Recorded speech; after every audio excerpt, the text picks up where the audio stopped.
Good morning, everybody. This is Keylime here with a new weekly review or preview. There's some interesting stuff happening, at least on the PC side of things. So let's start digging into what the heck is going on. Probably most notably, there is a new delve. So the new delve that we are getting is actually the Stonesong Eyrie. The troops that kind of come with this are pretty weird.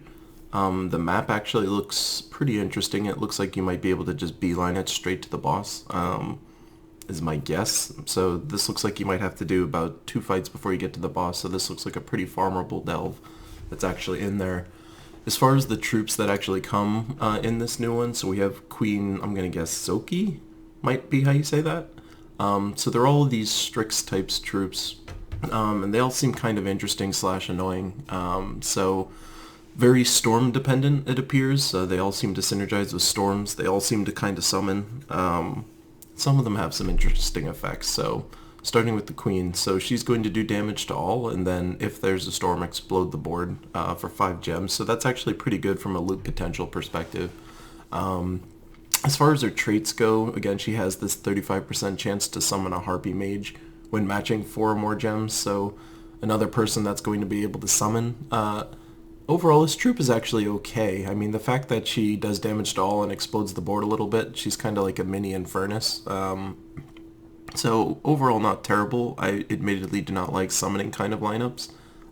So defenses with these kinds of things could be pretty fun. I imagine when you're fighting the delve, you're probably going to want to have stuns so you can prevent these summoning things from constantly happening. But overall, not a terrible troop, actually.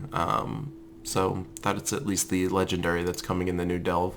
Then we get to Harpy Mage, again summoning a dust storm here, and then you choose an ally and you explode a bunch of gems based on the mana that they have. So all she actually does is kind of blow up the board and summoning a dust storm. So not adding any kind of damage potential here, just purely mana generation and loot potential. As far as the traits go, again, you can see that she has this 25% chance to summon a Blade Wing when matching 4 or more gems. And she starts Swift, so that's kind of nice. That 75% mana start. You know, you could potentially put her in your lineup on a Guild Wars day, for instance, just to have a way of getting the board to explode more early. There's some value in this. I don't necessarily like that she summons a Dust Storm specifically. That part I'm not in love with. But not a terrible troop. I could see her having some value, but again, she's got this chance to summon, so that part I don't like. That would probably prevent me from putting her in a lineup. Again, not terrible. Then we get to Blade Wing, who is another Strix. So she has this weird thing where she can just potentially kill someone if there's a storm running.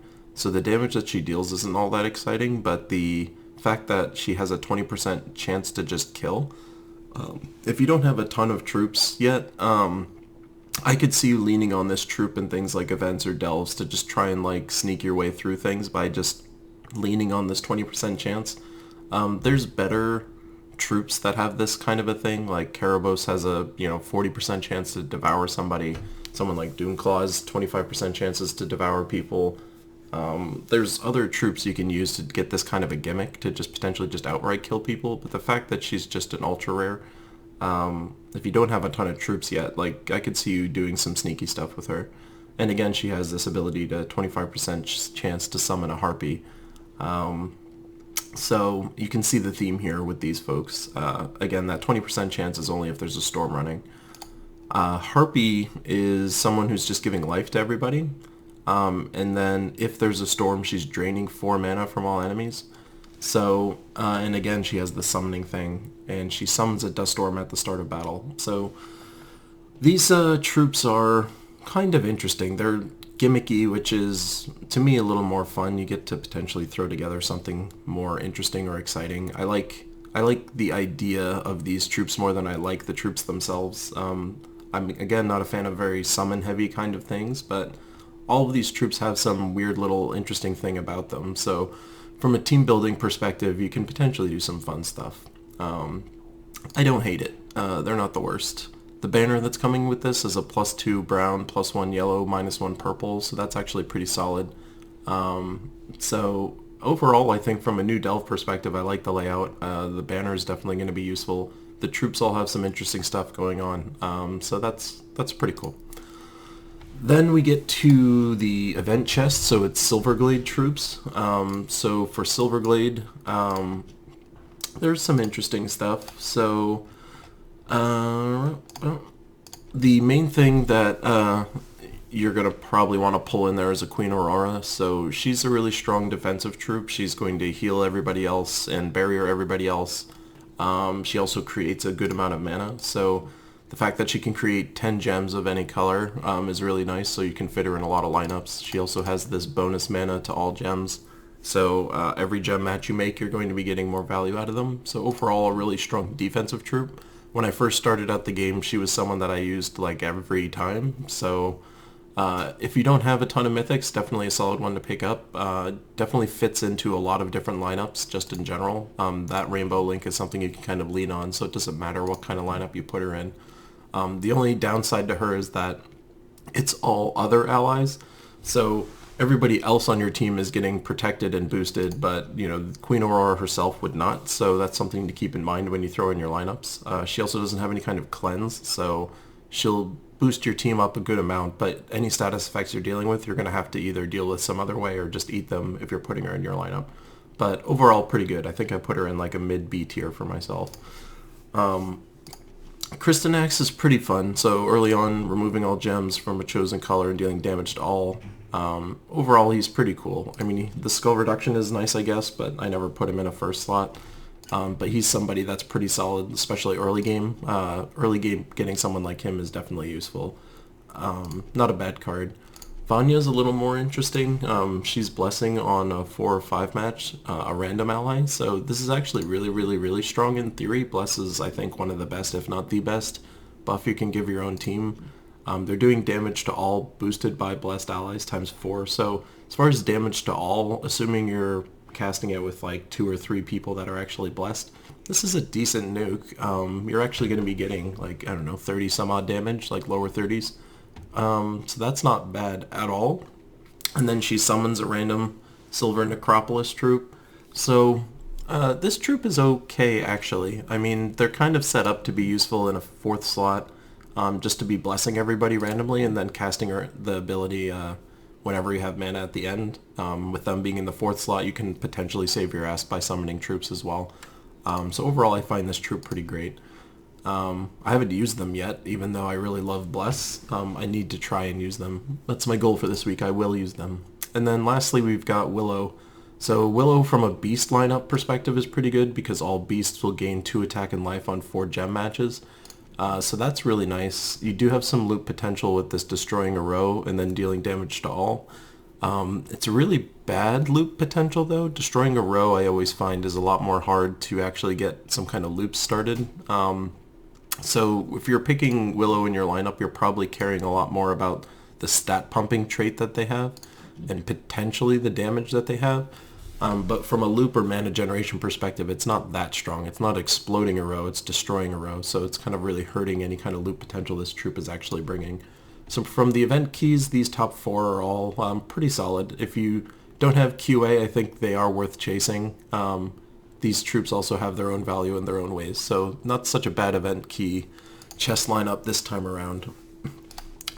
There's also some cool stuff in the Soulforge. So normally I don't talk about these summoning stones, but I figured for folks that are actually starting out, you might be interested to know. So Moonrabbit is actually in the green summoning stone. So Moonrabbit, if you don't know, is empowered, so it starts with full mana. You can cast it right away, and then it also converts all blue gems to yellow and gives everybody life, and then it blesses the first ally. So from a empowered converter perspective, this is actually one of the strongest, if not the strongest empowered converter. Maybe Mercy would be the other one, but this is actually a really strong troop if you can get Moonrabbit. If you don't have Moonrabbit, I strongly recommend going into that green summoning stone and rolling the dice to try and pick them up.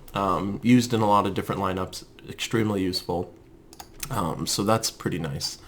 Real quick, what's also in there, so Ketras the Bull is in there, and Ubastet is in there. So if you're interested in either of those, I have them ranked as like high B tier type mythics. Both really good. Potentially kill 2 people, do 1 really strong blast, self-stat boosting. There's some cool stuff in the Soulforge this time around. So probably most importantly, however, is that green summoning stone. If you don't have Moonrabbit, I strongly recommend you do that. From the event this time around, we have the Tower of Doom. So again, this is going to be where you coordinate with your guild.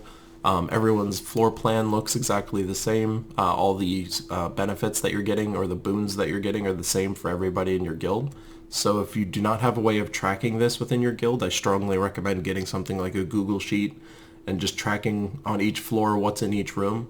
All the things that you're getting are benefiting your entire guild, and it also allows people to save their sigils so they can just take straight lines to the boss fight.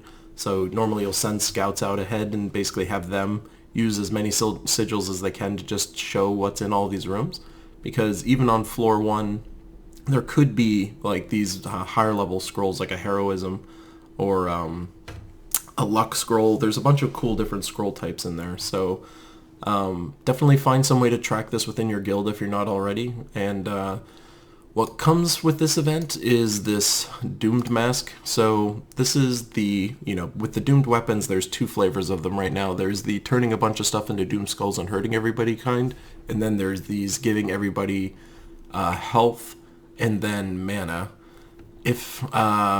So I don't like these really. There's no loot potential with these things, so from that perspective they're not that great. Giving life to all is obviously nice, and giving mana to all is obviously nice, but in general, since there's no loot potential, I would rather than this giving 5 mana to all, like if this even just exploded 2 gems, I would actually use this more than if it gave 5 mana to everybody. Even though the 2 gems would definitely give me less mana than this would, it would at least have loot potential, and then that could potentially create a lot more fun stuff.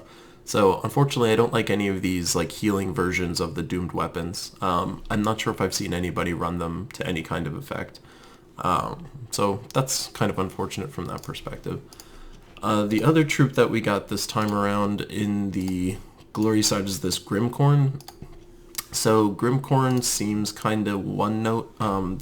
So this is a type of troop where it'll curse them, and if they are cursed, then it'll do 23 damage, and it'll do double if they're cursed. So the problem with this is that it curses them after the fact. So when you do your initial damage, it'll just be base, but then it'll curse them, and then from there, the next time you hit them, it'll be double damage. Now curse is obviously like a cool thing, so it'll dispel positive effects, and also if they're debuffed already, it'll make them last longer. Curse is actually a really nice debuff, but it's kind of one that you need to set up with something else. So like you want to curse somebody and then you want to debuff them on top of it, because it just makes things worse. Curse is okay. This troop in general is not good, I would say, just because if it was cursing everybody or something like that, that might be one thing, but the fact that even for itself you have to hit them first with it to curse them and then hit them again to get the double damage, and the double damage wouldn't even be that strong, 46. This isn't necessarily a troop that you're going to be able to build a lineup around, or I could imagine being all that effective.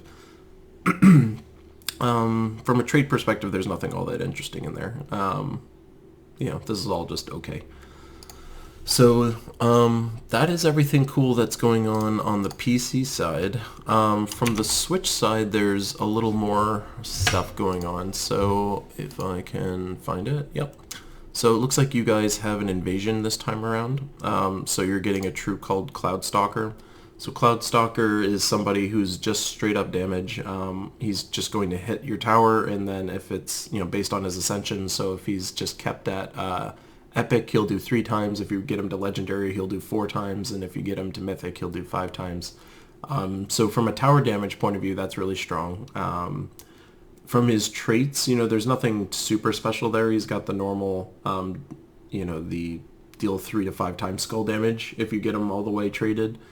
He also has a 20% chance to dodge skulls, which is actually kind of nice, because whenever you have a siege breaker and it's doing this 3 to 5x skull damage, you're always inclined to put them in the first slot or try to.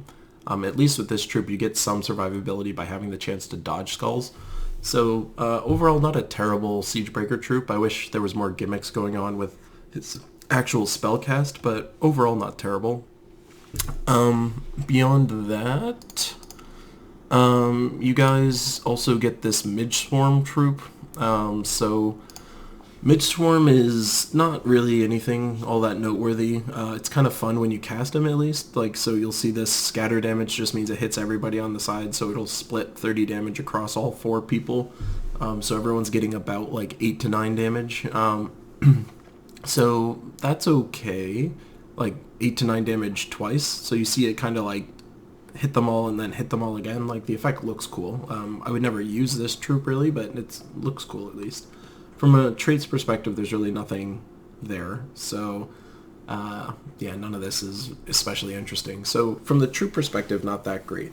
I'm going to roll the dice a little bit, and I apologize if I'm incorrect here, but I believe if you guys have Cloudstalker, and these are both Wild Plains troops that I just saw, that you are going to be doing a Wild Plains specific Siegebreaker or event here. So if they're forcing you to use Wild Plains troops, there's some pretty interesting ones that you would want to possibly put together for your lineup for this Tower Destruction event. So obviously Cloudstalker is very nice. Chief Stronghorn is also very nice. He's basically just like a mini Ketras in a way, without the splash damage. So he's doing attack, life, and armor boosting. So based on all the attack that he has, all the armor that he has, all the life that he has, he's going to feed that all into this 1 damage nuke. And then he's also giving all ally Taurus 1 attack and armor and life on 4 or 5 matches. So I would strongly recommend trying to put together a Tauros style lineup for you guys. If you have Ketras, that would be even better. He's basically Chief Stronghorn, only way better. So he has his own stat pumping built into there. So if you have someone like Chief Stronghorn and Ketras in your lineup at the same time, Ketras is going to get pumped up really strong. And he's doing that full damage nuke that we referenced before, and he's also doing half to the adjacent enemies. So Ketras is somebody that can really slam towers really strong. So between Cloudstalker, Chief Stronghorn, and Ketras the Bull, you have some really, really strong Tauros that you could potentially use together. Someone else that's kind of fun is Sunweaver from a Tauros perspective. So he's just going to give somebody like a bunch of stat pumping. So 21, at least for me, attack, armor, and life to a specific ally and give them 6 mana. So this just makes one troop nice and beefy and gives them some mana to get started. Early on in the game, I think Sunweaver is really strong. So assuming you guys are having a Wild Plains style tower destruction event this time around, I think trying to build a Tauros specific lineup is definitely going to be the way you want to go. With Cloudstalker, Chief Stronghorn, Ketras, Sunweaver probably being like the most interesting ones that you guys would want to put together. The other thing that you guys got is the Ragereaver weapon, which kind of synergizes nicely with what I was just talking about. So he's going to do 26 splash damage to a specific enemy, which isn't that great, but it also is creating 4 red gems boosted by Tauros allies, and I looked this up, this is a 3x. So if you do build a 3 Tauros lineup or a 4 Tauros lineup, you're potentially going to be making a good amount of red gems. So this weapon specifically is going to make this a little easier. So the red weapon will obviously help Cloudstalker get full. It'll help Ketras get full if you have him. So if you are doing this event, I'd strongly recommend trying to use the event weapon and building a Tauros specific lineup. And those are the pretty cool Tauros that you've got access to. So overall, that's everything that's new this week in Gems of War. On the PC side, the new Delve is probably the most exciting part of things. Definitely make sure to pick up Moonrabbit and the Green Summoning Stone if you don't have them.